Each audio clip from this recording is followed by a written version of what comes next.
At this time, I'm going to call on Commissioner Smith to lead us in our invocation and our Mayor Pro Tem to lead us in our pledge. All stand. Let's pray together. Heavenly Father, Lord, we thank you for the opportunity to be here tonight for this first board meeting in 2021. Father, we are thankful for, even though we had bad times in 2020, I'm thankful that you brought our town through it with some relative business-related successes for our town, and we're thankful for that, Lord. Father, we do pray that you'll give us wisdom as we face this new year, wisdom to lead our community, to make the right decisions based on spending and decisions on expansion that we have to make. Lord, pray that you'll give us wisdom. Lord, I do pray for this meeting tonight, that we'll make good and righteous decisions tonight, that we'll have wisdom, Lord. And we just pray that everything we say and do here tonight will be pleasing in your sight. Again, we ask you just to lead us as we move forward. We ask these things in Jesus' name. Amen. Amen. Amen. Please face the flag and join me in a pledge of allegiance. I pledge allegiance to the flag of the United States of America and to the republic for which it stands, one nation under God, indivisible, with liberty and justice for all. Thank you.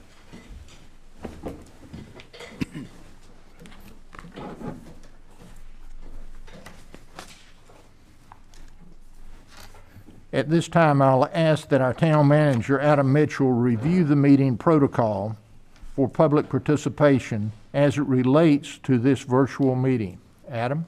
Thank you, Mayor. Good evening, board members.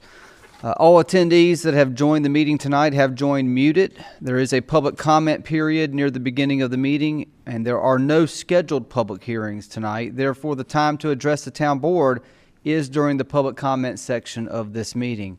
If the public wishes to address the town board during the public comment period, they will need to notify the town host that they wish to speak. For the public's benefit that's listening this evening, if you are joining the meeting online and wish to speak, please press the raise hand button in the Zoom application. If you're joining the meeting via telephone, please press *9 to raise your hand. After you have raised your hand, you will enter into a queue. When the public comment period begins, Mayor Byrne will ask the town host to recognize you to speak by calling out your name or the last 4 digits of your telephone number. You will be unmuted at this time and allowed to address the town board. We ask you begin your comments by stating your name and address for the public record. The public is asked to keep all comments to 3 minutes so that all that wish to speak can be heard in a timely manner. Once you have finished addressing the town board, you will be muted for the remainder of the meeting, and this concludes the protocol for tonight's meeting. Thank you, Adam. Thank you. 3A, approval of the minutes. Approval of the minutes from the December 22nd, 2020 regular scheduled town board meeting. Mayor, make a motion to approve the minutes as submitted. Second. Got a motion and a second. Any further discussion? All in favor signify by saying aye. Aye. Opposed? Motion carries. We go to item 4A, Plan Wake Presentation Update. Adam? Thank you, Mayor. The purpose of this agenda item is to receive a presentation by Wake County regarding the background and current status of Plan Wake. The Plan Wake is a comprehensive plan which will be a living document that serves as Wake County's broadest public policy document, setting forth the long-range vision for multiple issues from land use and growth management to public services and environmental protection. Plan Wake involves taking a thoughtful look at Wake County's major challenges and opportunities and working together to develop a strong vision that represents our diverse values. The process will result in a new comprehensive plan with high-level policies that help guide actions and decision-making addressing critical issues that impact the daily lives of citizens in the county and in the town. There is no action required tonight. This is for informational purposes only. And at this time, I believe Mr. Tim Maloney with Wake County is with us this evening, as well as Terry Nolan and potentially other members of Tim Gardner may be as well of the Wake County Planning staff to make this presentation this evening. Mr. Mayor, I think Tim Maloney is who you should call on at this time. All right. Tim, are you available? Yes, Mr. Mayor, can you hear me? Yes, sir. I hear you very well. You go right ahead. We look forward to hearing your presentation. Thank you for having us this evening, and thank you to the board members for having us as well. We have been working on this Plan Wake project, which is a comprehensive plan. Many of you are familiar with one at your municipal level. We've been working on it for the past 18 months now. The current plan that we have that guides growth in county unincorporated has been in place since the mid-90s. Although still valid and relevant, we believe it is past due time to update that plan to help guide the growth that we need. When you look at the next 10 years in Wake County, we expect another 250,000 people moving to our communities across Wake County. This plan is an effort to help all of us guide how we manage that growth. Where are they going to live? How are they going to move around? And this is an opportunity with this plan to think about doing things differently than we have the last few decades within Wake County. So some significant changes in our policies are embedded and proposed within this plan that we want to talk with you about today. Obviously, this pandemic has slowed our process in getting stakeholder and public feedback, but we've managed as good as we can given the circumstances that we're all up against right now. But again, this plan is going to focus on a different way to do things. How do we promote density in our urban and municipal areas? How do we create walkable centers to reduce the need for transportation and transit? How do we preserve the rural areas that we have now so that they're rural decades down the road? I think we can do a better job at that, and the county recognizes that. And our board recognizes that as well. We presented this plan in draft form to them back in November before we took it out to you all and many other elected boards and stakeholders and community folks here through January. And they are very supportive of this. So I'm going to go ahead and turn it over to Tim Gardner. He is a senior planner on our staff to walk through the slides. Please ask questions, provide feedback that we can take back to our board and roll into this plan. One item of interest that you may have is ETJ.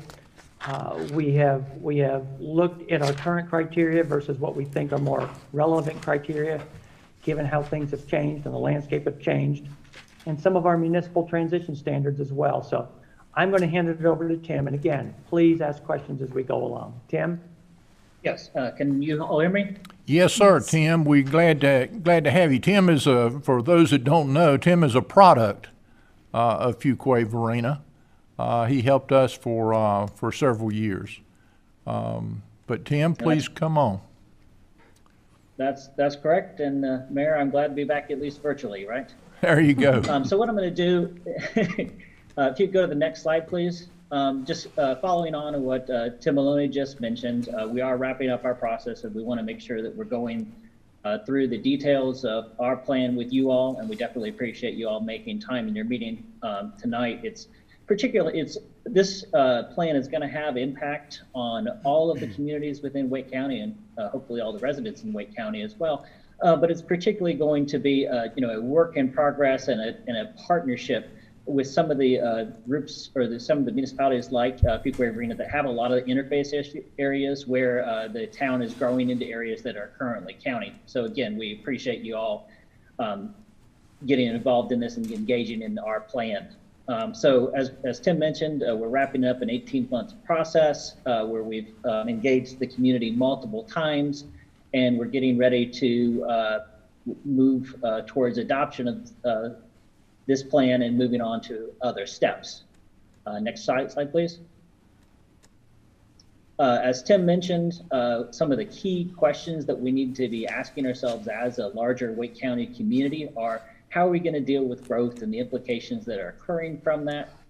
So when Tim mentioned the 250,000 people expected over the next 10 years, potentially 350,000 over the next 15 years, that's just straight math.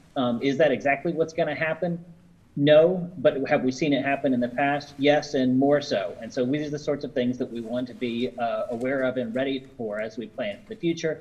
With that growth, there's likely to be, there's going to be the residential unit impact and plus the additional trips that each of those individuals are going to be making.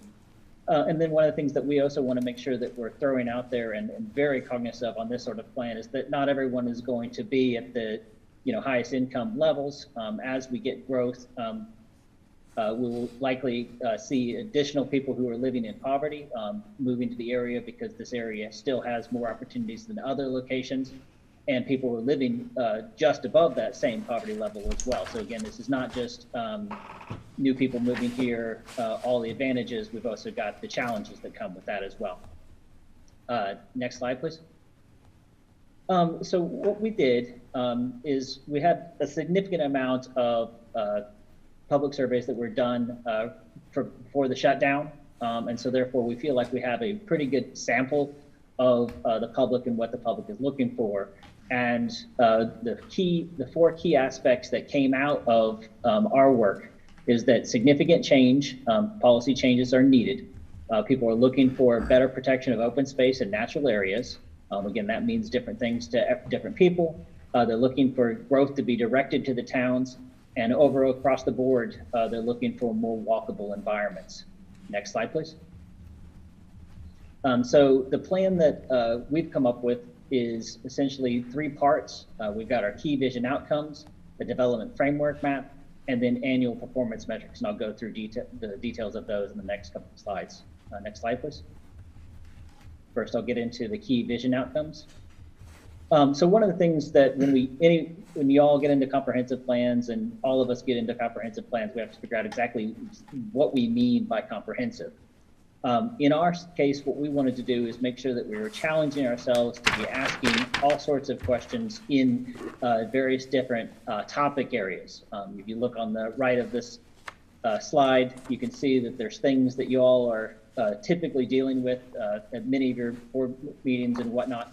And what we want to do is make sure we were looking for connections and combinations and whatnot as we went through this. And we challenged the public to look at these things as well.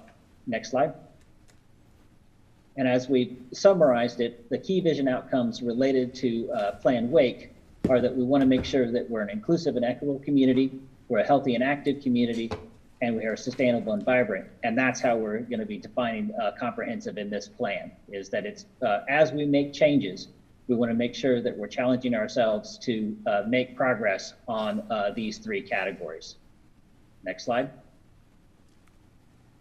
And so one of the things that is interesting or difficult, or the next challenge that we're going to be throwing out there through this plan, is that if we pay attention to these different aspects as we grow and we develop and redevelop, what we are able to do through that change is create benefits for more people and perhaps create benefits for all as we develop. And so the growing intentionally model basically says that there's ways to develop that create more opportunities. Next slide. I'm going to get into the development framework map next. What we've done is we've essentially created a simplified version of Wake County, looking overall, creating into these five categories that I'll go through. This does not replace any of the comprehensive plan work that's done in any municipalities. What this is trying to create is an overarching frame and locations of where we might be placing things as we move forward. So what we have in the center of this map around the BRT investment corridors and this commuter rail stations are our transit focus areas. These are areas where we're going to be trying to put the most number of options for people who are looking for transit-friendly lifestyle. Next, we have our walkable centers, which are the purple areas. And as you can see, a lot of the areas along the major corridors in Fuquay-Varina are designated as this walkable center. What we're looking here is that these are the areas where we're looking for a type of density and a type of connections that look and feel differently than what we have on the ground today. The next area is the tan area. that are the community areas. And as I've presented this, it's always easy to just say, well, these are just the community areas. But what we're really looking for is for you all to continue to evolve, just like you have over the past decades, what it is that you all are creating with your plans and with your community development, working on things and how you connect in to the fabric of how different new developments are connected back into the fabric of your existing communities. And so essentially, these are the areas that we're really trying to make sure are very closely tied to your municipalities and closely tied to each other. I'm going to skip over the community reserve and go to the rural areas. As Tim Maloney mentioned, one of the things that we're looking at is to see if we can create more of an area that specifically stays rural. And so the areas in the darkest green are those areas that we would like to have a conversation over the next decade to say what are the tools that we need to use to keep these areas in a more rural state. You can see that some of these areas actually have a hash through them, and that's where the water supply watersheds are. So those areas have been under the similar sort of protection for decades.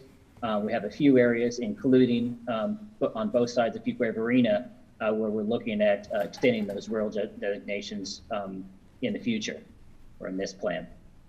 And then going back to the community reserve area, which is the lighter green, these are the areas that where we're looking to have conversations with the municipalities to determine exactly how those work. Those may work more like the rural areas. They may work more like the community areas, but we know that there's some challenges to get some of the services in those locations, and so therefore we've identified as reserve areas today. The biggest thing that we want to do with the community areas or the community reserve areas and above, and you'll hear this when I get into some of the policy stuff, is we want to make sure that we're working with these areas to become municipal. And so the county is staying out of the way of what the municipality is trying to accomplish in those areas. Next slide, please. So this is the same map as I was just showing, but now with the areas that are shown that are gray are the corporate limits of all the municipalities plus the ETJ areas of all the municipalities. And so what this shows are the interface areas where the areas are currently county today. The community are places where we would be looking for the municipalities to expand. And then the rural areas are the areas that we'd be looking for, again, those areas to look more rural moving forward. And so I think one of the things that we want to identify in this plan is there's a kind of a push-pull relationship. We cannot, and I think this is just a very important thing to stress, we cannot create these areas that are more rural if we don't create more dense areas within the communities. And so that's one of the reasons that we've identified all the walkable areas. And again, one of the reasons that we want to have a dialogue with you all to make sure we have a pathway moving forward of the types of things that you'd be looking in that area. So you can see that there's a number of community areas outside of your ETJ. We have that community reserve area that I mentioned, and then we have the walkable center areas.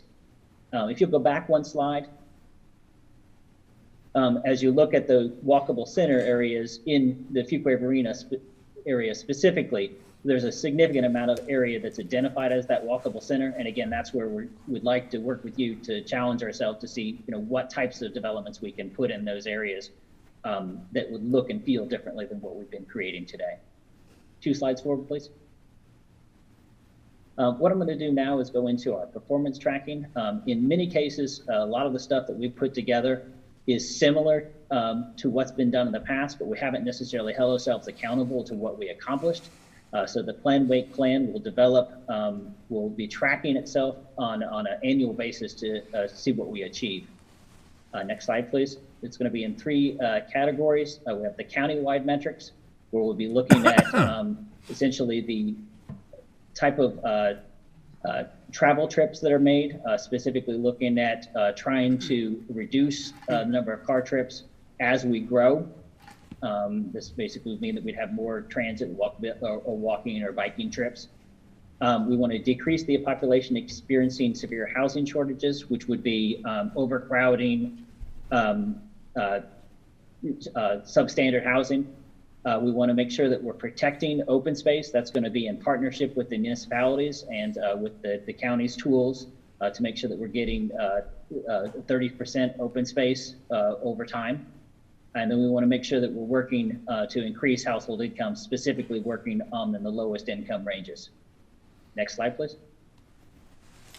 On the development front, what we have is we have a specific amount of growth that we're expecting to see in each of those development categories that I just went through on the development framework map. So that would logically mean that we're looking for a significant amount of the growth to go into the areas that are the walkable centers or the transit focus areas or those community areas, and not as much growth occurring in the rural and community reserve areas. Next slide. And then we also have some targeted population metrics that we want to look at, specifically reducing the percent of households that are burdened by the cost of housing and transportation, and expand access to services for those vulnerable communities. Next slide, please. There are some high-level policies that are also incorporated in the plan. Next slides. So specifically, we have our urban service areas, we have our extraterritorial jurisdiction, we have our watershed, water supply areas that we're continuing, and we also have what we'll get into in a second, which we're referring to as our municipal transition standards. And then we're expecting to be working very close with you all to develop area land use plans and identifying exactly how we want to prepare some of our areas that are on the interface areas for municipal growth, and really work on those edges using area plans. Next slide, please. So specifically, I think it's important for you all to understand that there's the urban service boundary that's been in place for somewhere 25 years, possibly even 30 years in some locations, where we've created boundaries where the municipalities don't need to worry about the land grab, right? Where it's a matter of you all can plan for it, then it's a cooperation with the county if it's in our jurisdiction today. And what we're saying is those things are staying in place. What we're looking for is that those would be more about making sure that we have the cooperative relationships with the other municipalities. And then the development framework map that I just went through would be the guiding tool in what those areas become. And so there may be areas within what we're termed your urban service area that may not be urban in the short time frame. And so basically these become the urban service areas become future municipal boundaries or municipal boundary agreement areas in the new plan. Next slide, please. We also are tweaking some of our ETJ criteria. We know that on the state level, some of the stuff that you all have been working with is there's the state tools when you can get more ETJ specifically related to population. That's essentially what happened with you all just recently. And so we want to make sure that we're working with that state tool, but we're also applying it within the context of our local community. Next slide, please. So we know that you all have strong needs to have the ETJ because it gives you more future planning tools. And again, we're going to continue to work with that. But what we're also going to be doing is trying to relate that to our development framework map and our conversations on our area plans. Next slide, please. So what we're looking to do is that we're going to align the development framework map with the ETJ requests. So the expectation is if it aligns, so if the areas are community, that would be an easier process. So part of the reason that I think you all tend to look at larger areas when you go into ETJ expansions is because of the difficulty in that process. What we're trying to do is streamline that process within the areas that are developed or that are designated as community.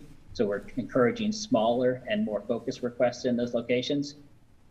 We're no longer going to be measuring how much of the existing ETJ. So it's typically with our current standards, it's what did you do with your previous ETJ? What we'd like to move towards in the future is what are you all doing as a community overall?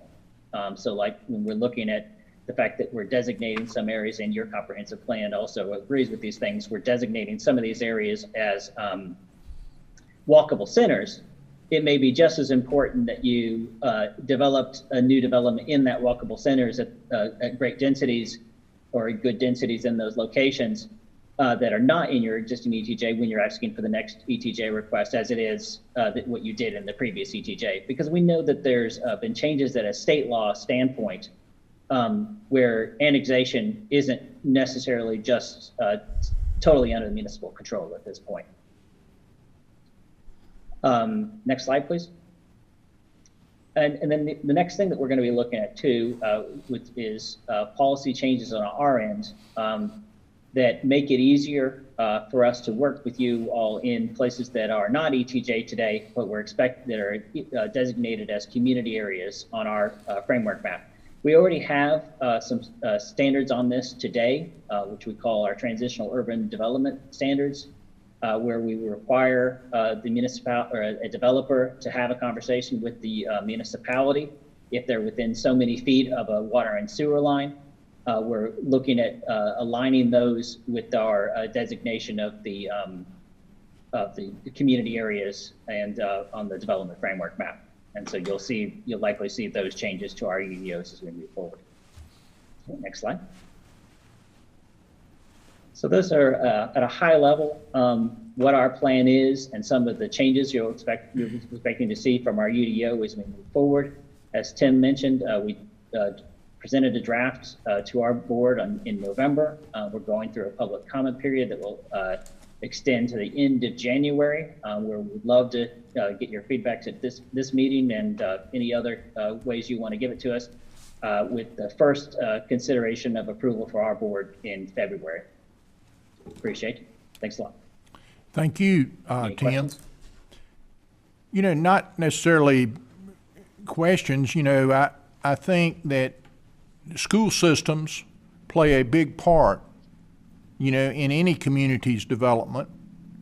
And as municipalities run water and sewer into those areas need to become that part of that walkable area, and you will see development take place in and around those larger schools.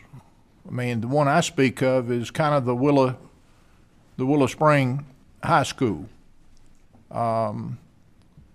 And we've got a middle school that's getting ready to be built here in Fuquay-Varina as well. And that will become a very walkable area, you know, too. The other area that I think is significant, and, you know, you've got it on the map, but if you go back 18 months ago, maybe it wasn't. But we're seeing significant interest in and around Interstate 540. And that area is growing on both the Garner side of 1010 and in the southern side of 1010, which is in Fuquay-Varina's jurisdiction. And those are just a couple of, you know, of my comments. Any board member have any additional comments? Mr. Mayor, I just had a comment. Commissioner Harris. I know that in your plan, you had touched briefly on transportation and also concerns about vulnerable populations. And since we have a Southern Regional Center here that offers services, human services, I was just interested in how you plan to link vulnerable populations throughout the county and incorporate that into your overall transportation plan throughout the county. I didn't see anything that would address those kinds of populations and concerns. Yeah, I think it's a great point, and we've had numerous conversations about that area specifically particularly on the transit side. So not to punt on your question, but essentially that's one of those that we'll be continuing to work through. We definitely have some solutions on the tactical side that we're exploring through the transit system. And then one of the things that we want to do through this plan is set the goal that we want to look very closely at those service relationships and vulnerable communities. And so there may be a transit solution that's the solution in that location, trying to make sure that we're bringing people to that facility. But it also may be that we need to be looking differently at how we provide those services. And we'll have the Southern Regional Center involved in that conversation, as well as the transit providers, as well as some of our other human service folks. Okay, one other quick follow-up question. Would that be coordinated throughout the county, in other areas of the county as well? In Eastern Wake and? Yeah. Okay. All right, That's correct. And it's essentially what we're doing with this is we're trying to make sure that, especially on a planning level, we're not necessarily always paying attention to those things. And so what we're wanting to do is to create some more synergies with some of those departments that are already doing this work, just to make sure we achieve better results. And yes, you're correct in the fact that it would be any community out there that's being identified as, quote unquote, vulnerable. We're looking at their service needs and trying to do the best we can to make sure that we create opportunities. Okay, thank you. One other area that I would add is I didn't see Anger on your maps.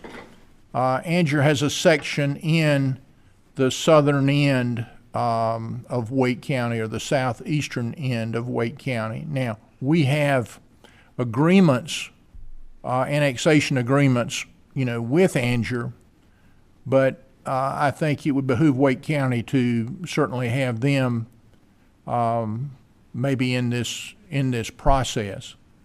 And Harnett County, Fuquay-Varina has annexed some into Harnett County.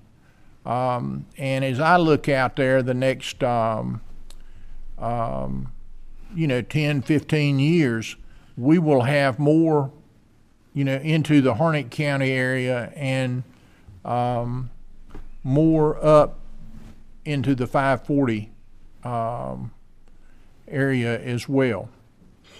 The bus that Commissioner Harris speaks of, we have bus service here now, and recently we've got it where it stops at Wake Tech, which was a big thing for us, and that could fit into your transportation plan as well.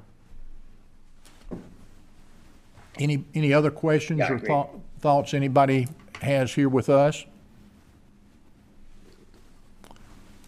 Okay, thank you very much. Mr. Yes, Mayor, Adam, please come to. I didn't want to jump necessarily in front of any of the board members, but I did have a few comments I wanted to make. And I guess I want to just start by thanking Tim Maloney and Tim Gardner and Terry Nolan and the entire Wake County planning staff, and including Akul Nishawala, who used to be an employee here. He was our long-range senior planner. He now works for Wake County on this process and the inclusion portion of this process. Multiple members of our staff have participated in this process along the way, myself included. I participated in a number of the stakeholder meetings. I know that Alyssa Stafford from our planning staff, as well as Pam Davison, our planning director, have participated, Mark Matthews, Jim Seymour. So I want to thank the Wake County staff for the inclusion part of this process. If we can, Scott, you got a little bit ahead of my skis. If we can go back to their presentation just for a moment and slide back a few slides to the, I'll tell you, keep going.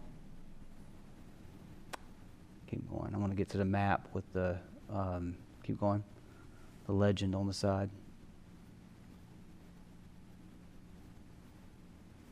And there are probably some other areas, I know up around Wake Forest, Franklin County.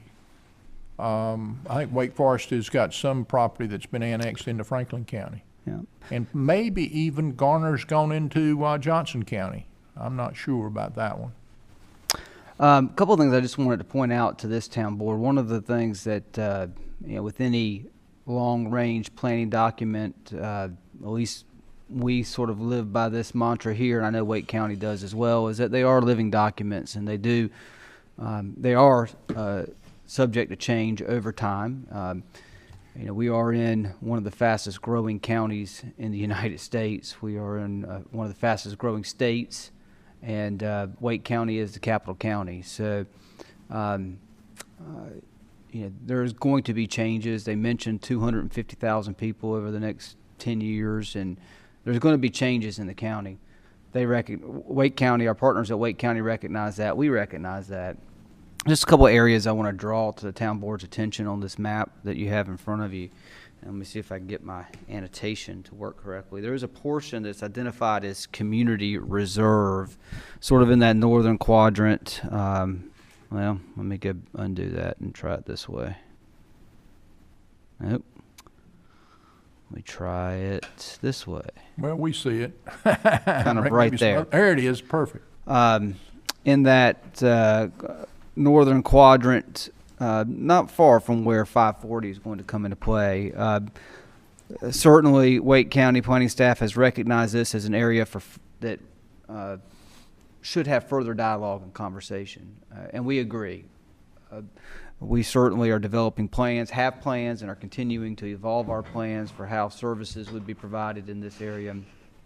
Some of it is in our urban service area. Some of this light green community reserve is in our urban service area. Some of it's in Garner's urban service area, which is not as critical for our purposes. But I do just want to draw your attention to that to say that this is an area that we will have to have continued dialogue and conversation with Wake County in. I fully expect this area to develop what's not already developed, and there are a number of tracts and parcels that are already developed as single-family residential neighborhoods, but there are portions that are not developed, and I expect that those will pop as 540 comes into play. And the fact that the county views this area as being a municipal service area, but how we get there needs to have further dialogue, I think is going to be important. I just want to make sure I pointed that out to you as elected officials here in Fuquay-Varina, so we would be thinking about this and perhaps have further dialogue about this area at our planning retreat. And some of this, there may be joint things done with the county or maybe even with Garner. Possible, that's right. And I think that 540 is just going to be a game changer out there. I think two other areas that I want to draw to your attention, and I don't think it's anything that we necessarily should object to with Wake County, but I do think it's something that we should be hopeful that the Wake County Board of Commissioners and Wake County staff would be willing to have further dialogue on as years progress, are these rural designated areas, and specifically out here sort of in the 42 area. We have a water line along 42. Wake County staff sat down and met with Fuquay-Varina staff as a part of this process, and we talked about this area. In fact, the area that is sort of in this, my arrow got a little sideways here, this area that's kind of in the yellowish color, because of our capital improvement plans and because of our recent ETJ expansion and because of our existing infrastructure, there were some adjustments made that I think we're more comfortable with here at the staff level for the town. However, this rural area, protecting it as a rural area, I think Fuquay-Varina staff agrees that it makes sense that some portions of it remain rural or take on rural characteristics, but we have a water line that goes down 42. We know 540 is going to have an artery down Old Stage Road that will feed into 42. We know we've got some commercial and retail development closer into our town core that will connect to 42. So I don't know that it's entirely unrealistic to think that some of this area that is presently on this map as rural couldn't work as community. And I would hope that Wake County would be open to that in the future. Additionally, there may be property owners that wish to develop, that if the town of Fuquay-Varina can reasonably provide them services, may wish to sell and develop their property. And I don't know that they or us would necessarily want their options to be restricted. Additionally, in the western area, there are portions, well, I got my arrow going the wrong direction again. Let's try this. There are portions in this area that there are presently, and maybe I should draw it down closer to Fuquay-Varina, not so much Holly Springs, but that are presently in the Harnett County Water Service District. But as you know, we have an agreement with Harnett County that they can't expand that district. And there is language in that agreement that affords the town the opportunity to potentially buy that infrastructure in the future. And that may be something that we very well wish to do as a part of our, actually we've identified it as a part of our long-term capital improvement plans. If that were to occur, then I would expect that it would not be unreasonable that some of that area would develop or wish to develop in the municipal limits of the town of Fuquay-Varina. And so while I don't know that it's necessary to object to these areas as they are designated today, I think it is important for perhaps this town board to go on record with the Wake County Board of Commissioners to say that these are areas that we do see potentially, or at least fragments or portions of them potentially developing as community developments in the future, and we would look to have that conversation in the future.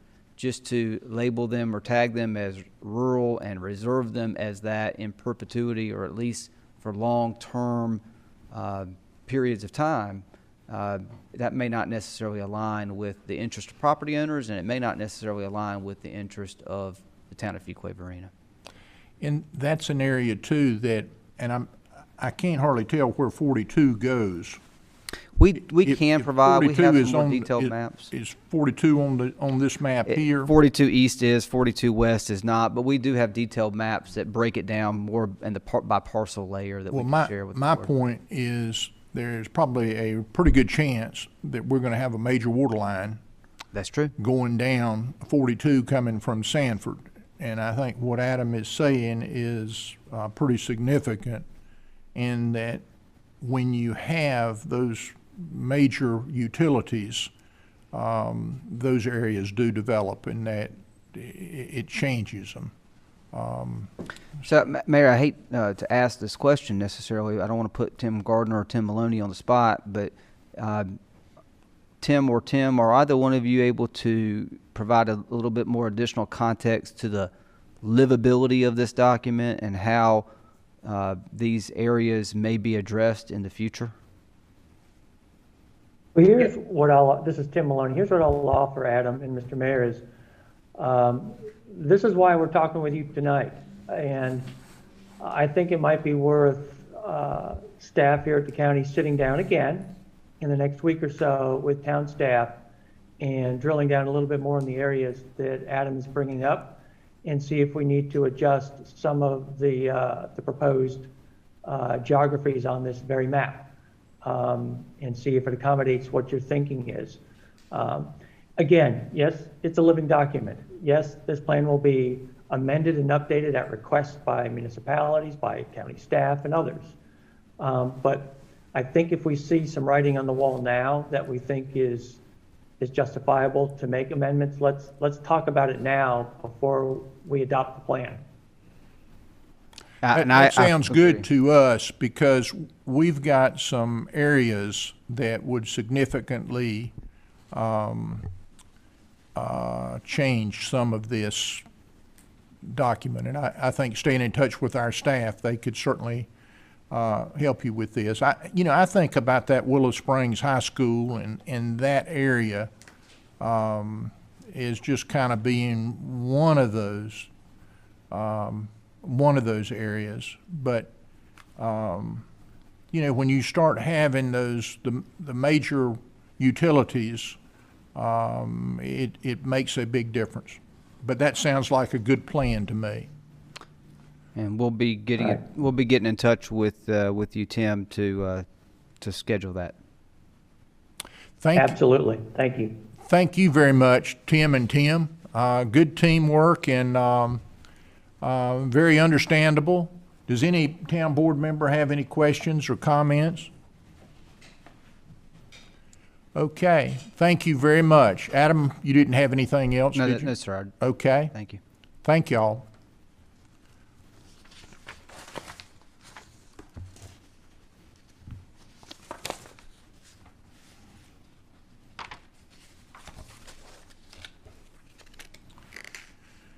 Okay, we'll move to public comment period. At this time, the IT director will call on individuals that have virtually raised their hand by way of the Zoom app, or by telephone. Those wishing to address the town board will be unmuted one at a time. As a reminder, public comment is for those wishing to speak on matters that are not subject to a public hearing. Those speaking are asked to begin by stating their name and address for the public record. Please limit your comments to 3 minutes in order that all who wish to be heard may be heard in a timely manner. Scott, do you have anybody? Yes, sir, Mayor. I have one hand raised. Liz Thawley, please unmute your mic. Liz? Yes, hello? Hello, come right on. Yes, hello? Hello. Thank you for taking my call. I appreciate it. Yes, come right on. Okay. Yes, I wanted to say, first of all, I really enjoyed the presentation that I just saw. We moved here from Cary in March. This is the first board meeting I've attended, and I plan on attending all of them now. It's been very interesting. Yeah, I wanted to make a comment real quick. I have never seen the amount of people running red lights as I have seen on 401 in Fuquay-Varina. It is so bad that when I'm out with my son or my husband or just myself, Which particular, constantly one or more. Liz, which light are you, which particular light are you talking about? So I was speaking with a very nice gentleman with the transportation department today, but I was explaining to him that it is several lights along 401 between 42 and the the right-hand turn that you turn onto to go to like Los Tres, kind of along there where there are lights. In particular, I was making a left-hand turn on, off of 401 into the Aldi parking lot. And my light, I was legal. My light was green for me to make that left-hand turn. And a car on their red ran their red light and almost hit my car. And but it's constant. It's constant. The light turns red and one or more cars will race through the lights all along, like I said, between 42, because I travel from a neighborhood that's near 42, anywhere along through Los Tres or, down south. But it's very concerning to me. I've never seen an area that has this many people running red lights. Ever. And I'm against cameras, but I am ready to have a camera when this last incident happened where they almost hit me. Well, thank you for your comments. We'll pass these on to our police chief, who is on the system with us now. And I'm sure she'll be talking with the Highway Patrol. Do you live in the city limits of Fuquay-Varina? What was your address again? Well, I won't give out my address. I'm kind of private, but yes, I do. I live in Fuquay-Varina. And like I said, I'm out and about. Usually I'll head over to the Harris Teeter. I'll go over to the Home Depot, anywhere along 401, Aldi, that kind of thing. And it's just constant. It's just kind of crazy to me. Well, But anyway, I appreciate you taking my call, and I hope that something can be done because I'm really concerned. okay, and your name again was Liz? Thawley, T-H, like thawing snow, Thawley. Okay, all right. Thank you so much, Liz. Appreciate the No, call. thank you. I really appreciate your time. You're welcome. Bye-bye. Scott, do you have anybody else? No, sir, no other hands raised. Okay. All right, we'll move right on then to the next item. We didn't have anything there, so we'll move to item 7, no public hearings. Okay, we go to 8. What is the board's pleasure on the items on the consent agenda? Gotta get my spot back. Mayor, make a motion to approve the consent agenda as recommended by staff, items A and B. Second. Got a motion and a second. Any further discussion? All in favor signify by saying aye. Aye. Opposed? Motion carries. Okay, we move to 10A. Community Center North Senior Center Design Services Agreement, HH Architecture, $1,143,450. Part 1, $238,000. Budget amendment. Project budget ordinance. More information about this will be presented by Town Manager Mitchell. Thank you, Mayor. And just as a technical correction for the record, Part 1 should say 288,000. That is a typo, not 238. It should be $288,000. 288,000. Yes, sir. Okay. The purpose of this agenda item is to consider an agreement for architectural engineering professional services for the future Community Center North Senior Center project and the supporting budget amendment, BA 2119, and a project budget ordinance for your consideration. The town board previously approved the selection of H&H Architecture to provide design services for the for the Community Center North Senior Center project located at Hilltop, Needmore Town Park and Preserve, and instructed staff to negotiate a scope and fee for those services. The proposed agreement, a copy of which was provided to you in your agenda materials, defines a scope of services that includes the following preliminary architectural and engineering elements. First, advanced planning, followed by schematic design, then landscape architecture, structural, mechanical, electrical, and plumbing, construction cost estimates, additional services as well provided by Lifespan Design Studio for the senior center portion of the project. The proposed fee for the scope in Part 1 is $288,000, and the proposed schedule to complete the preliminary advanced planning and schematic design analysis, which encompasses that $288,000, is anticipated to take 6 months from the notice to proceed.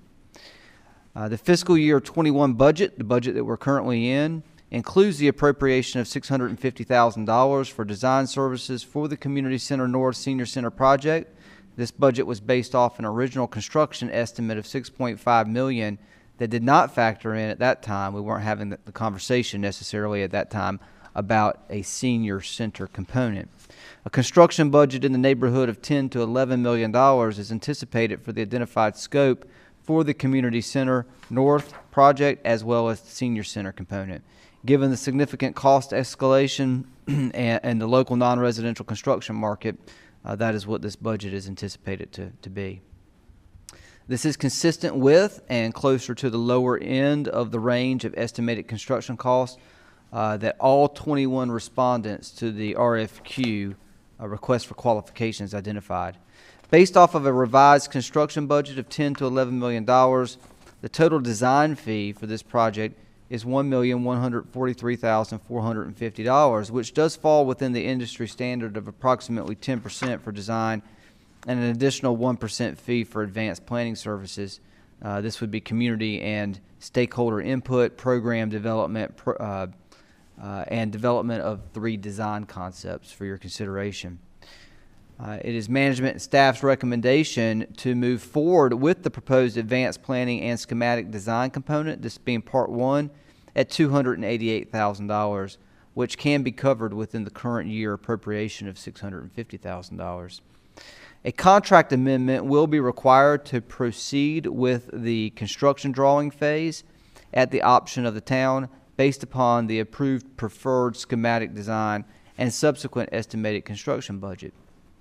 This approach will allow the town to budget for the remaining funding projected at about $493,450 based on a construction budget of $10,395,000 in our next fiscal year budget, fiscal year 22, and only move forward with construction drawings upon successful passage of a recreation bond in November of this year, 2021, should the town board decide to move a referendum forward.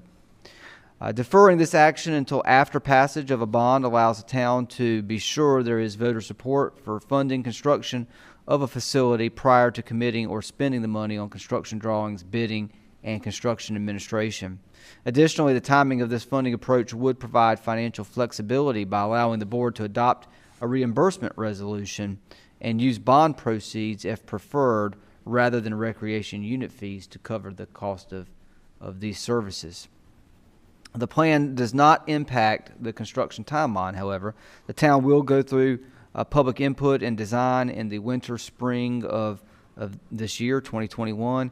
Will complete the schematic design and be provided with a design-level construction budget in advance of the November 21 bond referendum, which would be for the community center and the senior center primarily, but may also include other public facilities that the town board may wish to consider, as well as transportation considerations, and these will be items that we'll discuss at our strategic planning retreat.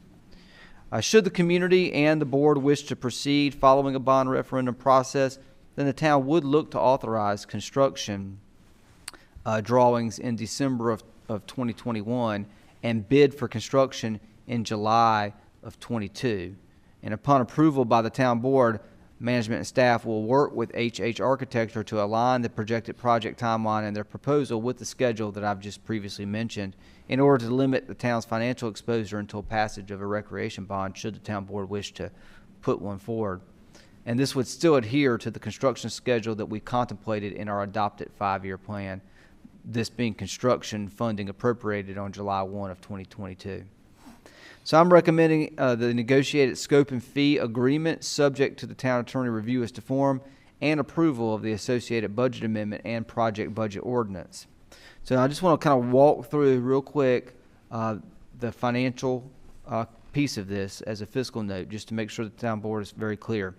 The fiscal year 21 budget, the budget that we're in right now, has an appropriation of $650,000 for this project, and it's intended to cover design services for the project. The appropriation will be moved from the general fund to a project ordinance budget, which you would be approving tonight if you wish to move forward, that will establish the project. So right now, the $650,000 is identified in the general fund. Should we move forward, we'll move it into a project on our system, the Community Center North Senior Center project. I'm recommending to proceed with the first 2 parts of the scope and fee agreement, which include advanced planning and schematic design, which also includes services by Lifespan Design Studio. And this will draw $288,000 from the services contract. This will leave a balance in the project fund of about $362,000 and on the projected total cost of the services contract at around $855,450. Next year, next fiscal year, an additional funding appropriation of $493,450 will be needed in fiscal year 22 to add to the project fund balance of $362,000. That's $650 minus $288.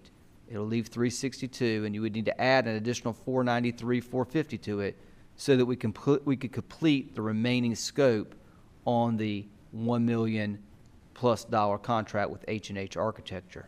And that would include landscape architecture, construction documents, structural, mechanical, electrical, plumbing, construction cost estimates, additional services provided by Lifespan Design Studio, bidding administration, and construction administration for the project.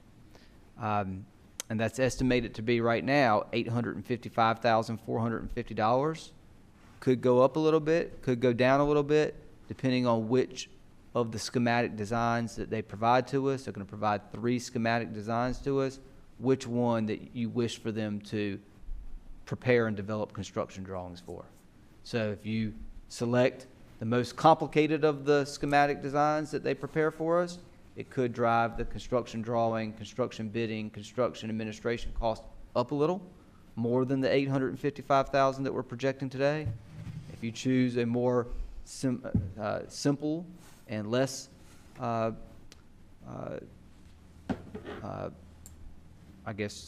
complicated plan, then it could be a little less. The point here is we have $650,000 in the budget today. That will cover the $288,000 for Part 1. Part 2 we won't handle until next fiscal year, and we won't authorize the work for Part 2 until after a potential bond referendum in November of 2021. So if we're going to invest $288,000, and for some reason this bond did not pass, we have $288,000 that's invested in a community center north that then can be done at a different time in the future. The bond passes, then the rest of that money is spent out, project moves forward. Correct. Understand? And the advantage, I'm sorry, Mayor, I just want to just be clear. The advantage is there's nothing that requires us to go to a bond referendum. You could decide we're going to move forward with this project, but the important part to note here is a $10 to $11 million project is going to require debt service. And we want to make sure the community is fully on board. And if it's going to require debt service, we're going to have to pay that debt, and to pay that debt would likely involve some sort of tax increase. We want to make sure the public wants it. Exactly. Yes, I understand. The other benefit to a bond referendum is we are a AAA bond rated community, and so we would get better terms in the financial market on those borrowings because of that. We'll get the cheapest money possible, and our community will verify that they all want it. Yeah, Correct. I understand. We're good to go. Let me ask you this question. I don't remember us ever paying the 11% before. I thought we got things done for 10%. A 10%, but on a project like this for advanced planning, that 1% is pretty customary in the industry. And we paid it before here in Fuquay-Varina? I'd have to go back and verify that, Mayor, if we did on previous projects, but that is pretty customary for industry standard today. Okay. Yeah, about the percentage for design services and such.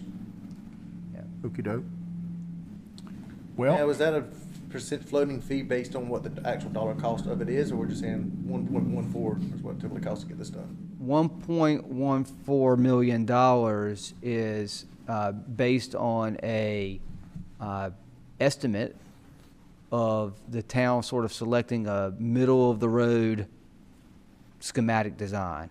If you want to go with a little higher end, that $1.14 million may have to be amended. But is it not necessarily a cost plus percentage that floats up and down? If we get lucky and have bid climate come in lower, we're fixing it paying this number. That's correct. This Just is like if bid climate goes up higher, we're fixing it at this number. However, if we change the scope of the project, Exactly. think of it in your mind as pretty much you're going to pay this firm 10% of costs. That's correct. Or 11%. Yeah. Okay. I understand.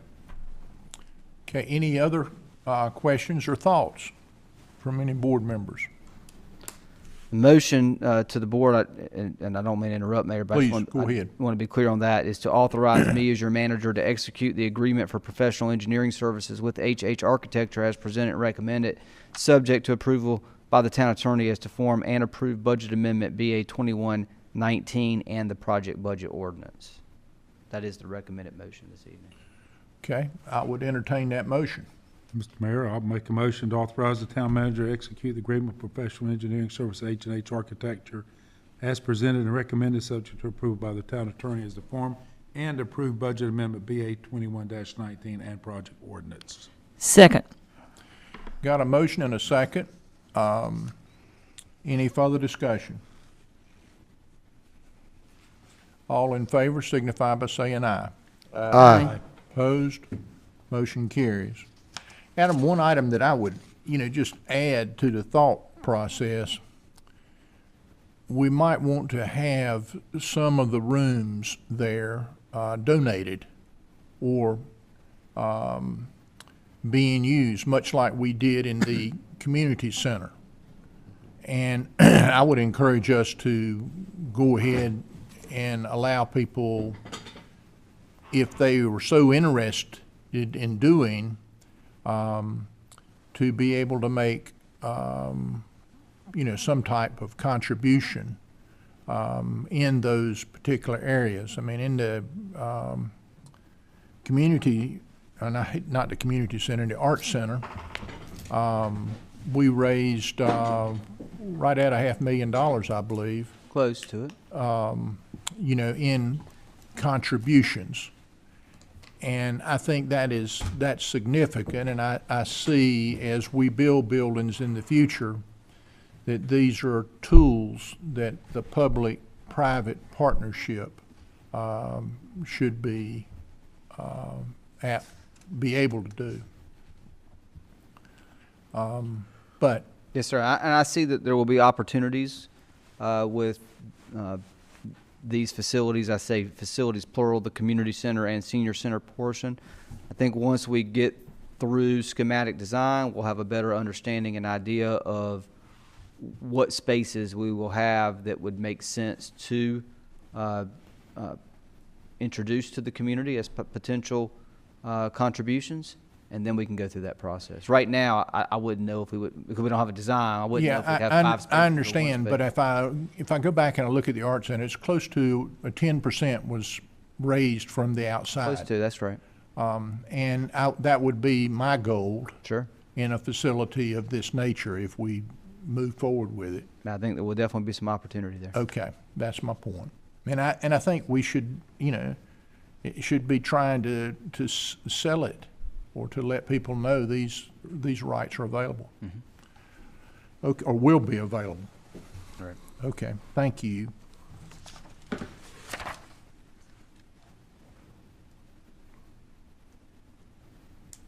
Okay, we move to 10B.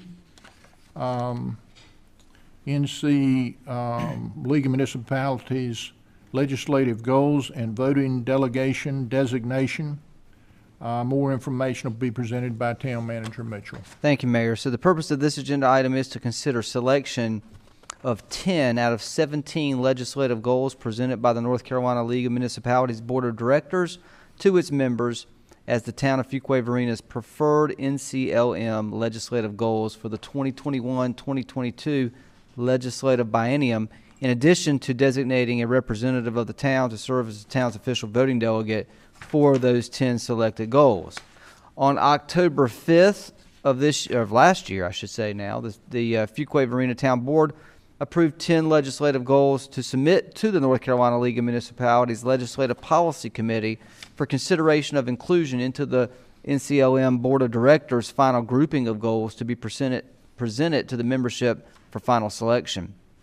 As a reminder, the town's adopted goals in no particular order are as follows. First, seek legislation that provides express statutory authority for municipalities to build broadband infrastructure and to partner with private internet providers using long-term leases for fiber and or conduit assets.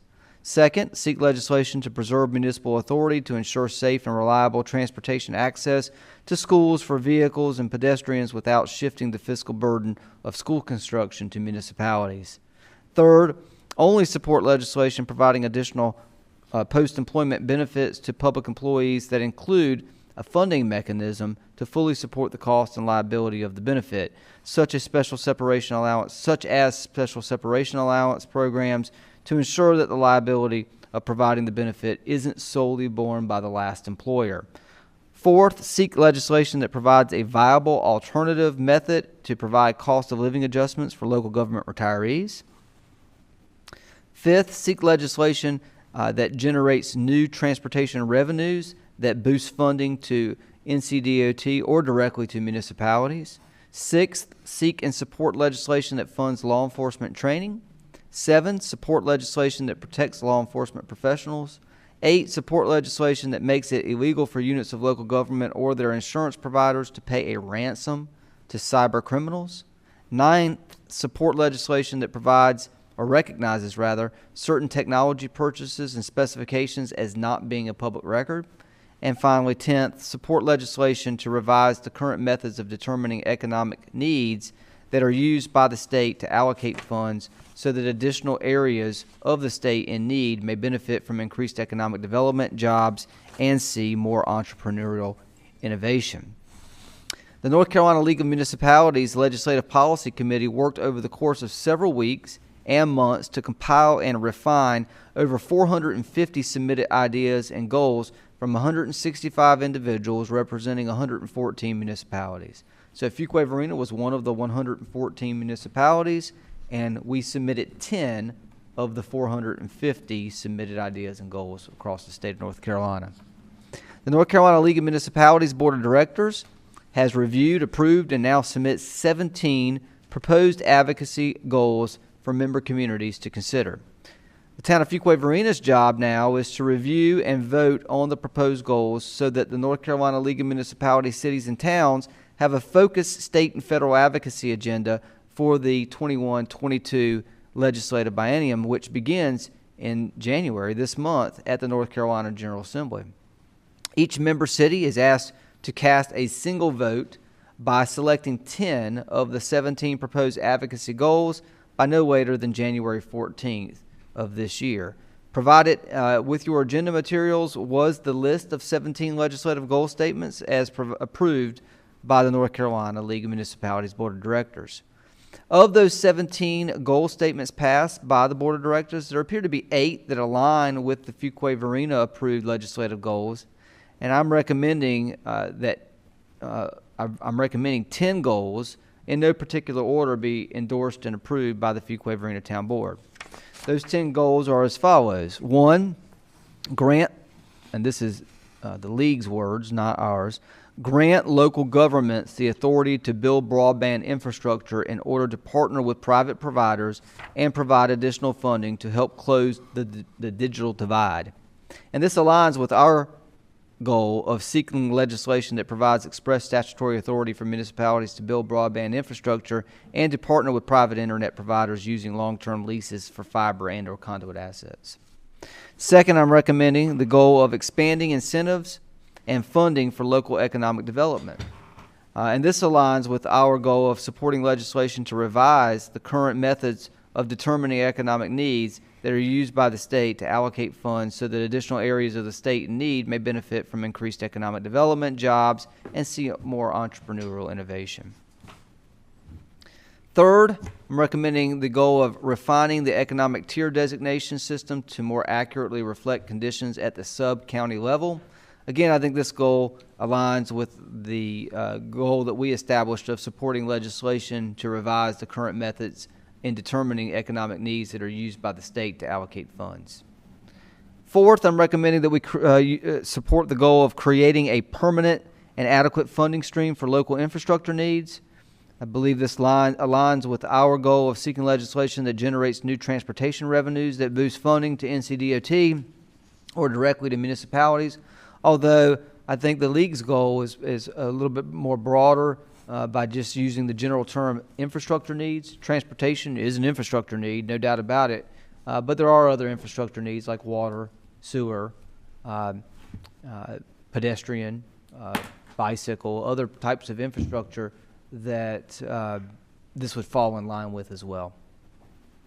Fifth, I'm recommending the goal of ensuring state funding for any new state-mandated benefits for municipal employees.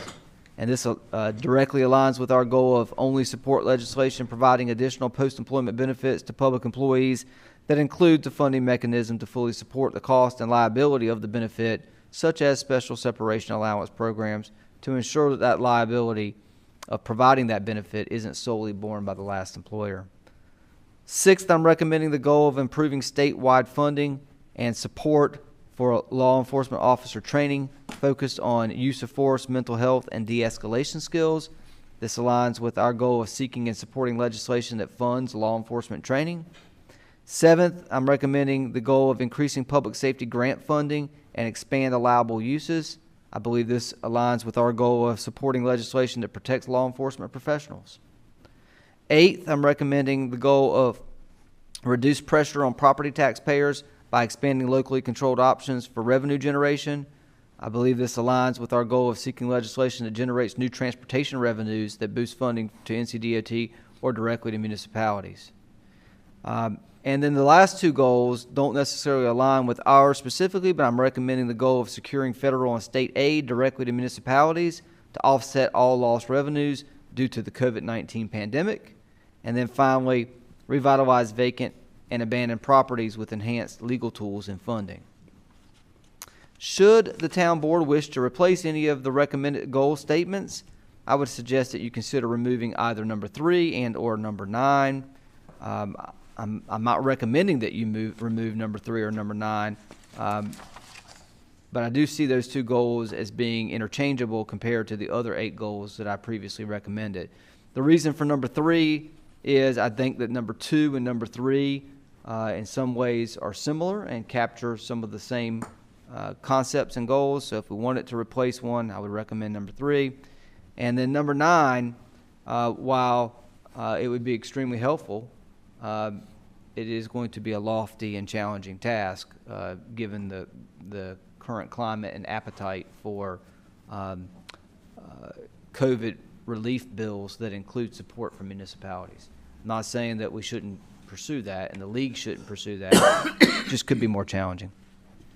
Once the town board reaches agreement on the 10 goals to submit to the league as the town's preferred goals from the list of 17, the town board will also need to select a representative as the voting delegate that will submit the 10 goals on behalf of the town board. This individual will need to go online and submit the online ballot. There is no fiscal note to report on this item. My recommendation is to the town board is to approve the legislative goals, identify 10 of 17 as the town of Fuquay-Varina's preferred priorities, and designate a representative by name as the voting delegate on behalf of the town of Fuquay-Varina to submit the identified goals via the online ballot. And I'm happy to answer any questions the board might have. Just as a matter of policy, for any of the agenda items tonight, I'm submitting the abstracts and supporting documents into the official record of the town. Mayor? I think that's very good. I think we've got 10 good ones. And if everybody feels good about that, we'll move forward with those 10 items. A couple comments I would like to make real quick.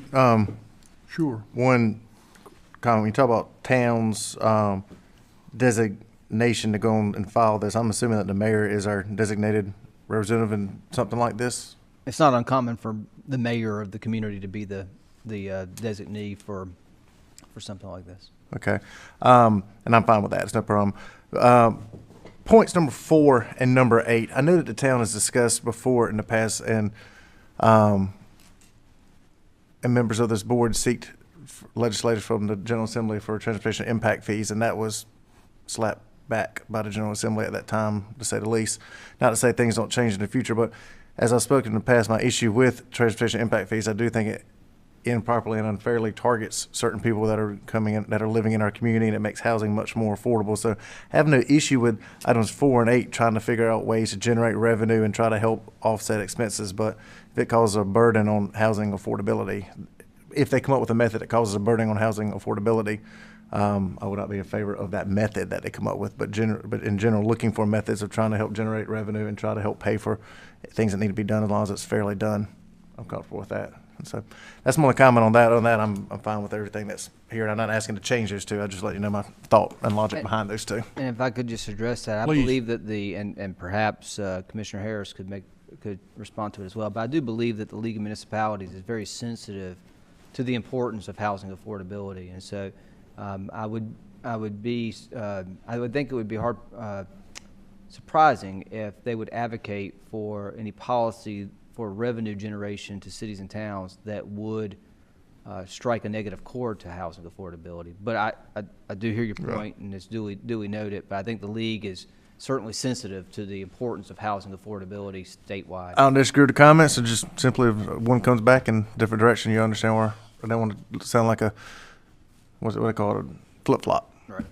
Beach season. Commissioner I concur. Harris. The league is very supportive of efforts to promote affordable housing without taxing the development community. And I think this goal sort of targets how that the league is going to advocate, yet realizing that it has to be a partnership with the development community. So that's very important. Any other thoughts or ideas? Okay, I will entertain a motion then. Mayor Byrne, I make a motion that we approve legislative goals, identifying 10 of the 17 as the town of Fuquay-Varina's preferred priorities, and designate our Honorable Mayor Byrne as the voting delegate on behalf of the town of Fuquay-Varina to submit the identified goals via online ballot. Second. Got a motion in a couple seconds. Any further discussion? All in favor signify by saying aye. Aye. Opposed? Motion carries. And Adam and I'll send it in by the 14th. We'll probably send it in this week. Okay, we move on to let's see here now. It's 10C. Yes, sir. Okay, settlement agreement, Gregory Incorporated versus the town of Fuquay-Varina. Budget amendment, AB 2120, and project ordinance, water and sewer system development fee settlement. More information about this agenda item be presented by Town Manager Mitchell. Thank you, Mayor. The purpose of this agenda item is to consider approval of a settlement agreement for Wake County file number 19-CVS-8602, Gregory Inc. versus the town of Fuquay-Varina, in the amount of $4,750,000, in addition to considering approval of a budget amendment, BA 2120, and project budget ordinance, this being for water and sewer system development fee settlement. The town of Fuquay-Varina was the defendant in Gregory Inc. versus the town of Fuquay-Varina, Wake County file number 19-CVS-8602, a class action lawsuit regarding the legality of water and sewer capacity fees. On December 3rd of this year, the town participated in a required mediation and agreed to settle the dispute subject to town board approval. By entering into this settlement agreement, the town does not admit any liability or wrongdoing. To the contrary, the town specifically denies each one of the allegations of unlawful conduct and damages. It is expressly understood and agreed that this settlement agreement is being entered into solely for the purpose of amicably resolving all claims between the town and the settlement class. Management and legal counsel are recommending approval of the town of Fuquay-Varina capacity fee settlement agreement, the agreement which was provided to you in your agenda materials, and the supporting budget amendment and project budget ordinance. This settlement agreement is subject to final court approval.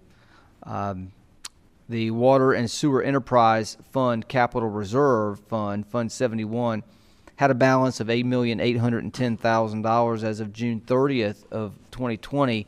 Since then, the balance has expanded to $13,302,000. Therefore, there are sufficient funds to fulfill the amount identified in the settlement agreement.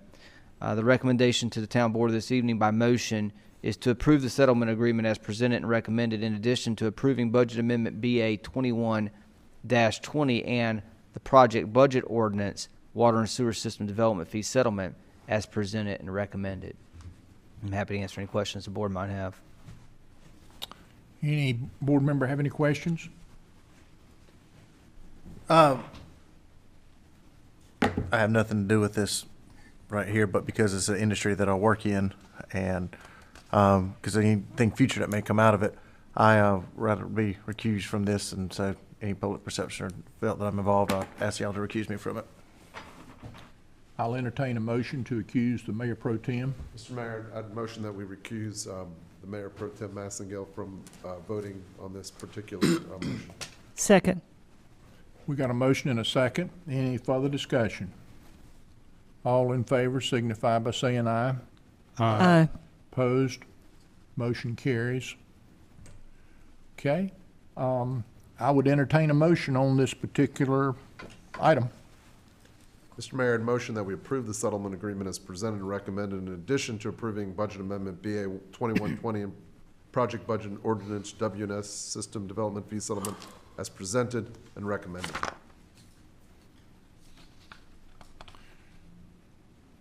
We have a second? Second. Got a second. Any further discussion about this particular item? Mr. Mayor, I would just say, because this is my, my background of being an attorney for 20 years, I think this would be in the best interest of the town of Fuquay-Varina. Well, there's no question in my mind that it's in the best interest. We've worked through it with our attorneys, and our town manager has worked through it. And It the is League of recommended by our Municipalities. town attorney, James Adcock, and it's recommended by our town manager. And to Commissioner Gardner's point, it's also being recommended by the North Carolina League of Municipalities appointed attorney, That's right. Dan Hartzog. Yeah. And I'd just like to comment as comments earlier before, I don't necessarily support the agreement, and, you know, my position and my comment is from a different perspective of our intent to partner with the development community, and then to have this kind of settlement to come before us after we've, you know, both from a cohesive relationship, being the town and the development community, tried to build community. I see expending these kinds of funds to be sort of impeding our progress as far as continuing to build community.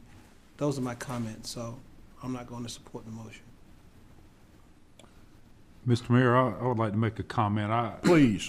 I agree in principle what Commissioner Harris is saying. I'm not really crazy about this settlement. I'm not really crazy about the action that was brought against our town and other municipalities. But with that being said, I have to agree with Commissioner Wunsch.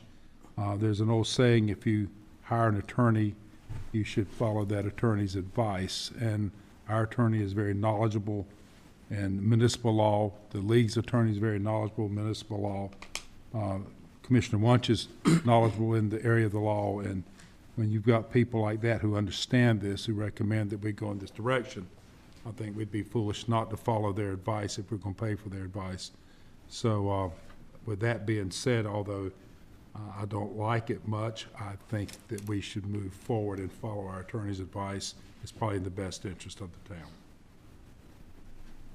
I would concur with those statements made by the both commissioners who have spoken to this earlier. I'm not happy about it, but I think it is in the best interest of the town. And, you know, just to kind of wrap it up, I think what we have to do is not what we feel personally, but what we feel like is in the best interest of the town. And this has been worked on by attorneys. And again, it's a class action suit. And it's been being settled all across the state of North Carolina. We're not the only municipality that has run into this particular situation. So we've got a motion and a second. Any more discussion? All in favor signify by saying aye. Aye. Opposed? No. Okay. Let the record reflect that we had 3 ayes and we had 1 no and 1 abstaining. Okay, we move to Yeah, one didn't abstain. didn't abstain, recused. Yeah, that was a better, I'm sorry. Recused himself. Okay, we move to other business. Manager's report. Adam? Thank you, Mayor. A few things just to mention to the town board this evening on our various departments. Not a great deal has transpired since our last board meeting, given the holidays, but a few things I just want to bring to your attention. In our Public Utilities Department, we did have a new employee start today, Patrick Walsh. He's our water quality technician, so he'll be working with the Public Utilities Department. As it pertains to economic development, and specifically the downtown development division, the downtown kiosks have been installed throughout the downtown. If you haven't seen them, take a look at them. And in Town Hall here, the IT department has been wrapping up the installation of the software, and these will be functional tomorrow.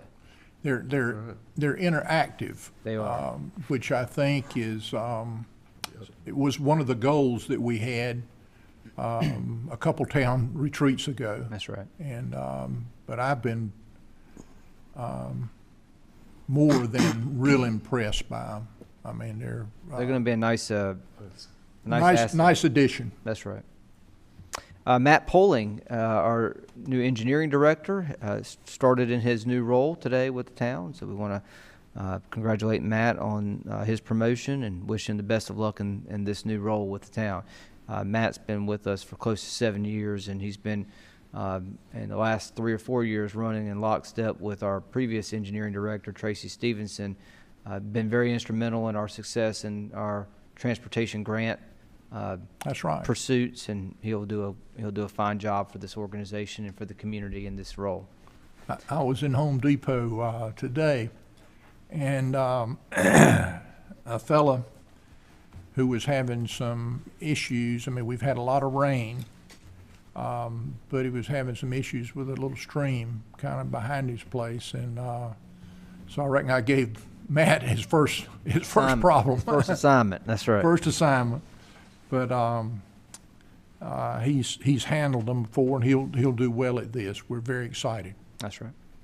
As it pertains to our planning department, our program support specialist, Eva Mayfield, started today. She's going to be providing administrative support to the planning department. She'll also serve as the secretary to the planning board and to the Board of Adjustment. So glad to have Eva join our team.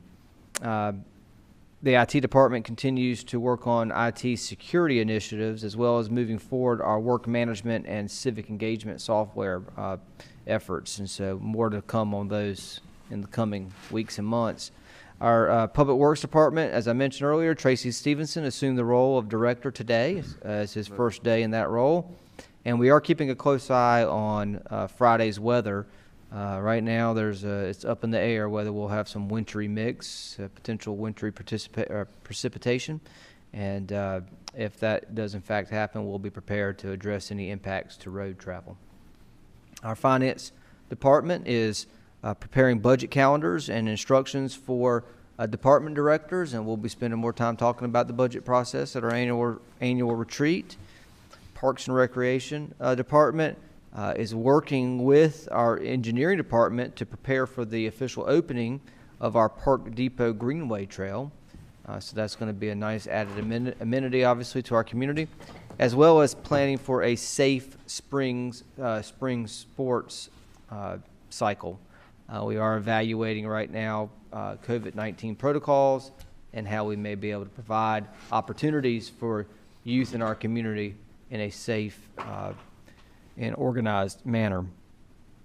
And our Art Center was successful over the holidays at holding a number of limited capacity movies, as well as the virtual Nutcracker performance in December. And so we want to congratulate our Art Center staff for being able to pull off some opportunities for the community. I believe the Mayor Pro Tem mentioned this in his comments at our last board meeting, but just to kind of bring it into summary, we were able to do some unique things this year that we didn't think we were going to be able to do 6 months ago. How many, in that, it'd be interesting, how many participants, I don't know whether Maureen is on the line or is looking at us now, but they were in small groups, and they were all over, our community, which I found very nice, and they were able to do it in those small groups, which... Yeah, we can follow up. Maureen is not this evening, Okay. but we That's can follow up with some data for the board on that. And our department is also currently working to reschedule all bookings that are being impacted by COVID-19 for a time, perhaps later in 2021, when residents would have the opportunity to, A, be vaccinated potentially, and B, be able to host some of these events with perhaps a little bit larger numbers if it's safe to do that. So we're going to be looking at that. Police Officer Anna Guarino took her oath of office today. The mayor administered her oath of office, and she started today, or she will start soon, but she took her oath of office today. This week, several members of our fire department staff, as well as members of our town department directors, will be interviewing this week design build teams for Fire Station Number 4. And a recommendation will be brought forward to the town board at a future town board meeting. And our Human Resources Department is staying very active with new hires, the recruitment process, safety assessments in various departments. And I do want to just thank and congratulate, or not congratulate necessarily, but thank and recognize Wendy Moody and our HR staff, as well as some additional support that she received by some other department directors. We were not able to do our traditional employee Christmas luncheon like we normally do. But we did still provide a warm, hot lunch to each one of our employees. We had Brian Haynes, a local member of our community and active with Pine Acres Community Center, prepare those meals, and the proceeds for those meals are going to Pine Acres Community Center, and we're just very grateful that we were able to do something for our employees. We hope in 2021 we'll be able to get back in a collective setting again, like we're used to doing at the community center or some other location. Maybe it's outdoors if we catch a good weather day, but I just want to again thank our Human Resources staff for making the effort to try to do something nice for our employees, albeit not the traditional event that we normally do. I was by that day, and those meals went pretty quick. Yeah, so that was good.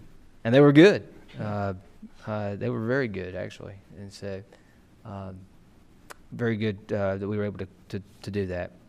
In addition, you have a project status report in your agenda materials for January 21. So please familiarize yourself with those. And finally,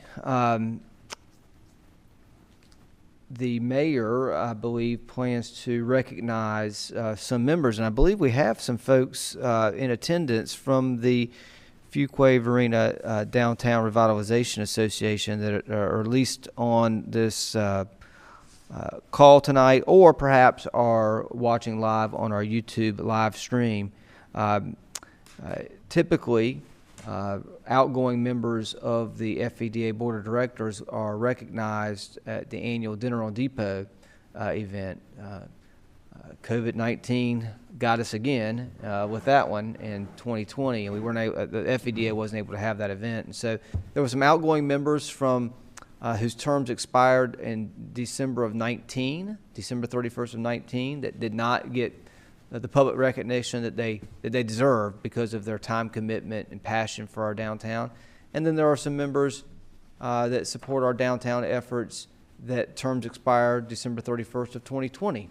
And so, Mayor, I just ask that you recognize those individuals, thank them for their service, and also maybe make another announcement I think you have in your hand there.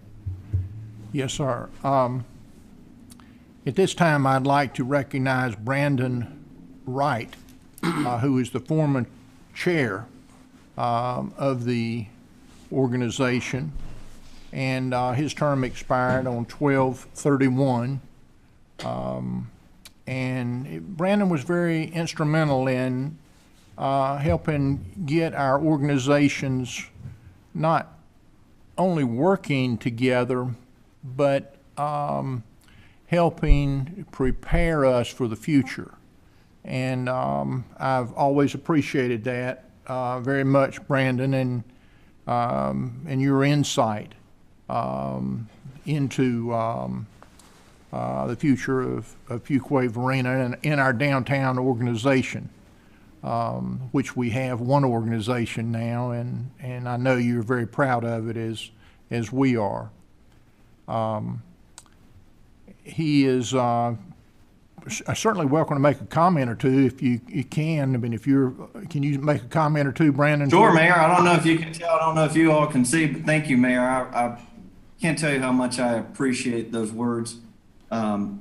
downtown in this community is important to me. My two little girls are 3 and 2. And so, as you can see, we had to do Depot Street virtually this year. So I figured I'd throw that up for some, warm regards. I wish we had Commissioner Harris's band playing, in the background here, but just that this year with Barbecue Blues and Brews. The FEDA is grateful to the town for the support that you've provided to us as an association that is focused on building community and supporting local. I think, through the Angel Fund this year, we were not able to do as many events, but we were able to contribute as an association more than $100,000 to small businesses that needed it during this tough year. So without the support of the town, we wouldn't have been in that position as an association to be able to help, even though we were limited in our own regard with events this year. But, I think we're all poised for success as we continue to grow and come out of COVID, and with vaccines on the way. I think we're poised to really have a great year in 2021. So thank you for everything, Mayor and Commissioners. You're certainly welcome. I don't know if you can see this or not, but we have a painting, one that was done there, the entrepreneur for Depot Street, that we want to give each of y'all that are being recognized tonight. And if you will see either Dawn or Rachel, they will, and you pick out the one that you want, we'll make sure that you get it. But we appreciate very much. Thank you, Mayor. Thank you, Yes. listeners. Thank you. Is Bev McDougal there too? Is she close by? She may be on or listening, but I think just Brandon. Just Brandon's there. Okay. FEDA tonight. Bev, are you online? Well, if not, we appreciate the work that Bev McDougal has done for many years. Her term expired 12/31/20, as Brandon's did, and Bev will also receive one of these paintings of her choice, and she'll go by and see Rachel or Dawn. She is online. I'm not sure if she's Maybe she's not poised to be able to unmuted. speak or not. You need her to raise a hand, or Bev, can you hear me? Bev, unmute your mic. There you go. We can hear you. Yes, I can hear you, and thank you for the kind words. It's been a pleasure to serve these many years, and I'm truly proud of this town and how it's grown and how the businesses have worked so hard to survive what we've been through. And I enjoy supporting as many of them as I can. And I will continue to do it as a volunteer, even if I'm not on the board. Bev worked hard on the planters that are along Main Street, and we've tried to spiff those up a little bit, Bev, just for you. But appreciate all They look wonderful. Yes. They look so beautiful. Yes, I'm very, very happy about them. Well, Thank you for doing. Yes, appreciate you and Nelsa Cox as well with those planners. But if you would go by and see Rachel or Dawn, they will have a painting or print for you, and you select the one that you like the best. Okay. Thank you. Very nice. Thank you very much, Bev. We appreciate you and appreciate all that you've done for our downtown association. You're very special there. There are 3 more people that I want to recognize, and I'm not sure that they're on the line, but they may be. One is Ann Smith. Ann Smith, her term expired in 2019, along with Karen Rowe and Jackie McMahon. And all 3 of them's term expired 12/31/19, but with COVID, we didn't have a dinner on Depot Street, And we really couldn't acknowledge the work that these ladies have done over an extended period of time. And, you know, they just had fun doing it, but it really helped our community an awful lot. But there will be one of these available for your selection. Y'all go by and just select with Rachel or Dawn there at the Downtown Association office. And we appreciate very much all of the work that has been done on behalf of all of our citizens in the downtown area. And Brandon, just in closing, thank you and thank John Huster for allowing you to participate and do all that you've done for our downtown association and helping make what it is today. Okay, thank you very much. Thank you, Mayor. You're welcome. Okay, we'll move on to board member comments. Mayor Pro Tem. Happy New Year. It's here. Happy New Year. That's right. a good one. Commissioner Smith. I'm going to shock our IT director tonight and have no comments other than Happy New Year. All right. Commissioner Harris. Happy New Year to everybody. We made it through 2020. Got to be better, doesn't it? Yes. We hope. Happy New Year to everybody, yes. Thank you, Commissioner. Commissioner Wunsch. Happy New Year, and I'll try to be brief. I had two things I wanted to share. One, which I wanted to bring to the town board's attention, was that they've got a funny name, but they're serious, a group that ranks communities, and they've been doing it for years.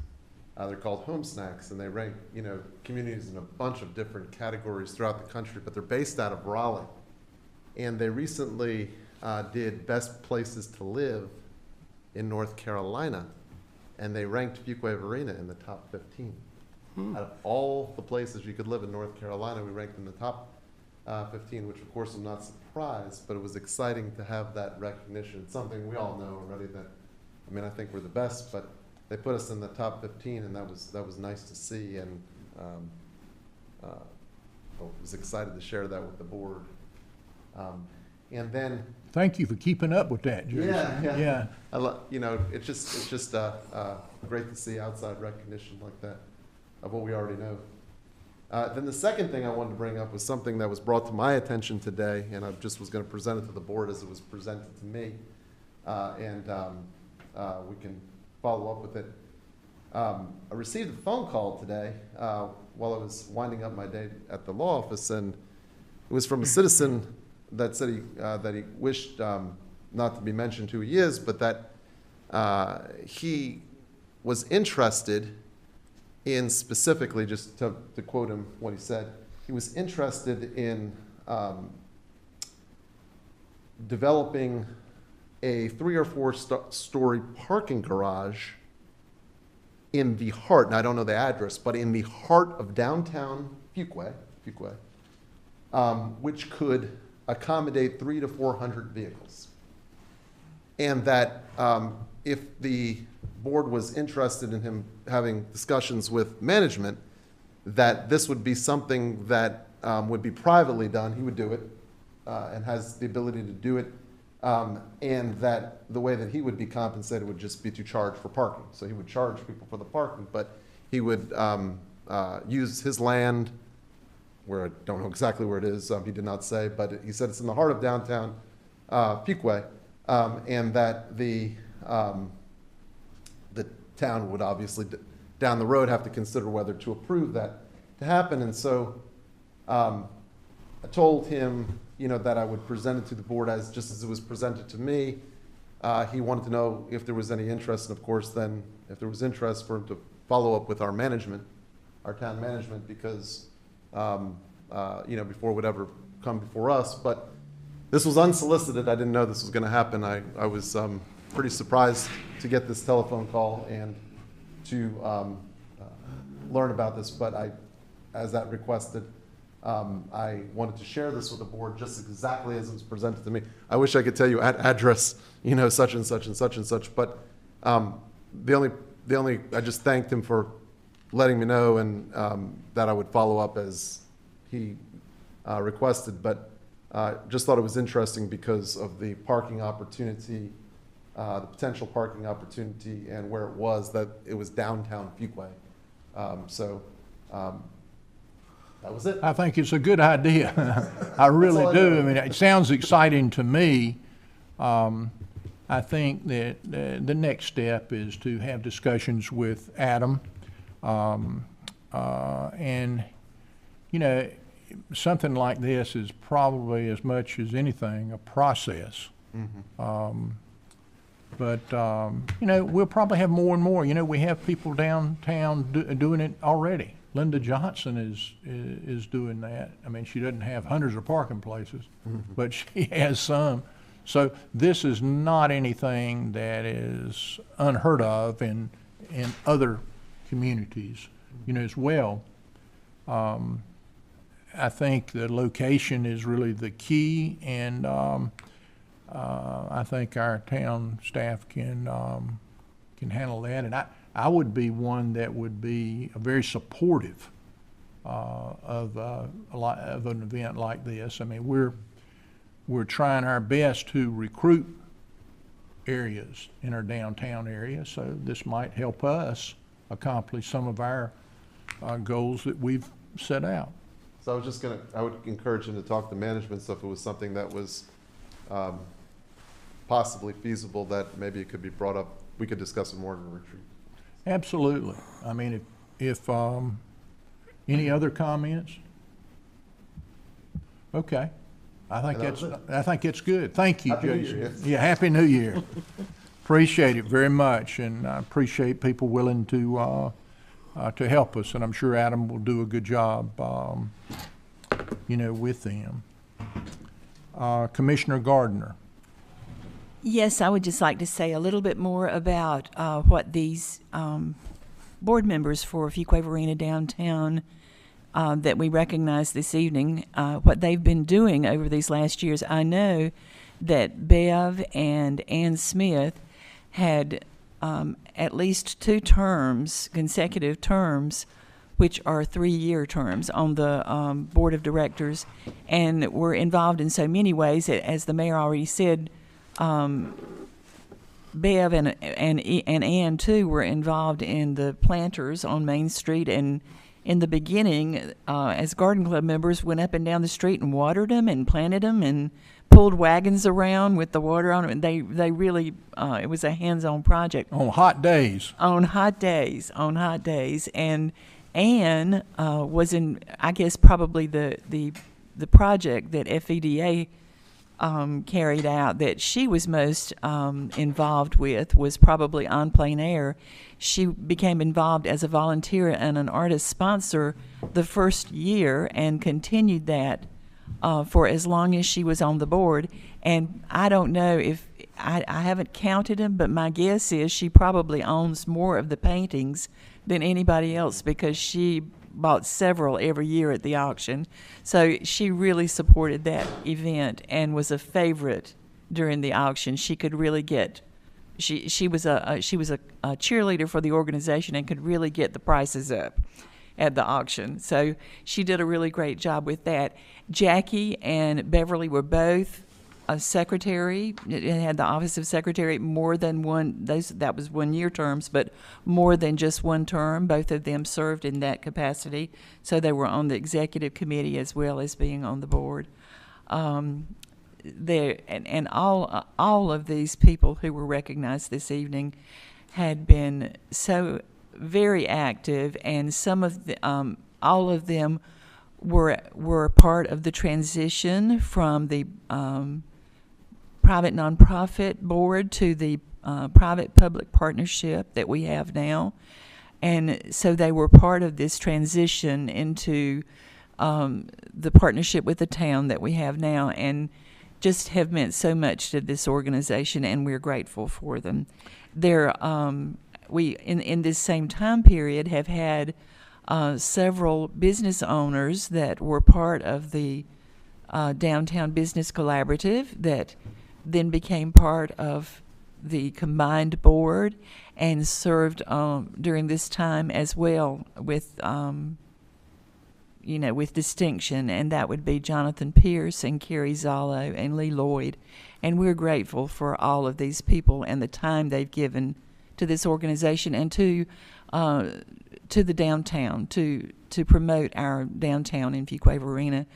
And I just like to add my thanks to that, and to everyone say Happy New Year.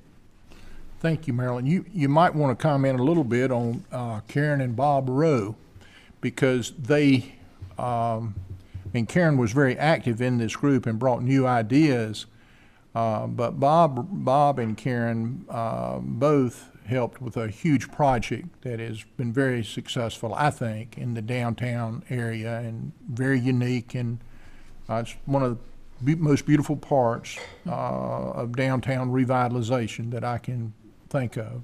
Well, we're hoping that that we can get some recognition for that project, because they are partners in the development of the spring townhomes that have been transformational for our downtown. Particularly since nothing like that had really been done downtown before. We have a project coming up now, but it's been amazing to see how those beautiful places have sold and just added so much to our downtown.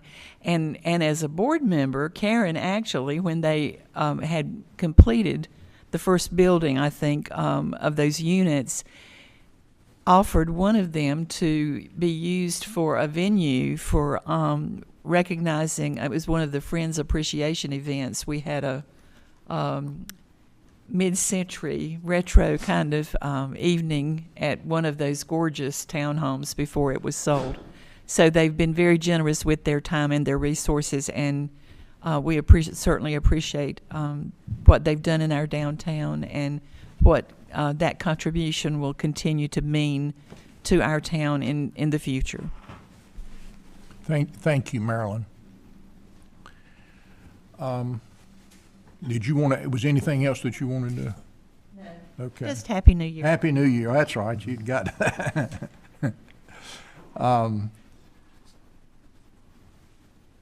Just a couple things. I can go on, I reckon, forever, but we had a new police officer sworn in today, and we have another one coming up. It looks like, no, maybe not. Maybe that's not. We don't have another one coming up. We'll be working closely with them on a welcome video for the Martin Luther King program, which will be on the Martin Luther King Day. That's right. What is the date of that, the day? Anybody have that? I think it's the 18th. That's probably right. January 18th. 18th, yes, okay. And it'll be very interesting this year. They're working hard on it, but it will be an event that'll be a video event. But their team is working very hard to make this one of the better events that they have. Commissioner Harris, do you have any? You want to comment on it or anything? Or? Mr. Mayor, I don't have any comment on Okay. it now at this time. Okie dokie. But I would encourage everybody to stay tuned for that event. Always a great event. Okay, now I notice we've got a closed session here. We do, pursuant to North Carolina General Statute 143, 318, 11A3, attorney-client privilege. Mayor, so moved. Second. Got a motion and a second. All in favor signify by saying aye. Aye. Opposed? Okay. Now, You need just 1 minute to. okay.